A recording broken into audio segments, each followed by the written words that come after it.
பாடலுக்கு அசத்தலாக நடனமாடி அசத்திய சிறுவன் மற்றும் சிறுமி. இணையத்தில் ட்ரெண்டாகும் வீடியோ. தலைவர் விஜயின் 69வது மற்றும் கடைசி படமாக கருதப்படும் ஜனநாயகன் திரைப்படமானது வரும் பொங்கலை முன்னிட்டு வெளியாக உள்ளது. விஜயின் கடைசி படம் என்பதால் இப்படத்திற்கு மக்கள் மத்தியிலும் அவரது ரசிகர்கள் மத்தியிலும் மிகுந்த வரவேற்பு உள்ளது. தளபதியின் கடைசி படம் என்பதால் இப்படத்தை தளபதியின் ஃபேர்வெல் படமாக கொண்டாட திட்டமிட்டு வருகின்றனர்.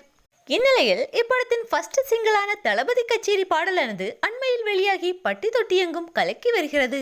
அனிருத் இசையில் வெளியாகி இருக்கும் இப்பாடலில் தலைவர் விஜயுடன் படத்தின் நாயகியான பூஜா ஹெக்டே மற்றும் மமிதா பைஜு போன்றோர் அசத்தலாக நடனமாடி தெரிக்க விட்டுள்ளனர். தற்போது இந்தியா மட்டுமல்லாது பிரான்ஸ், அமெரிக்கா, லண்டன் போன்ற பல நாடுகளிலும் தளபதி கச்சேரி பாடலுக்கு நடனமாடி அசத்தி வருகின்றனர். சமூக வலைதளங்களிலேயே தளபதி கச்சேரி பாடலுக்கு தான் அனைவரும் ரீல் செய்து அசத்தி வருகின்றனர். தற்போது சிறுவன் மற்றும் சிறுமி இருவரும் இணைந்து தளபதி கச்சேரி பாடலுக்கு நடுரோட்டில் நின்று அசத்தலாக நடனமாடி வீடியோ ஒன்றை பதிவிட்டுள்ளனர். சிறுவர்களின் இந்த நடனம் காண்போர் அனைவரையுமே கவரும்படி உள்ளது. இந்த வீடியோ தற்போது சமூக வலைதளங்களில் ட்ரெண்டாகி வருகிறது.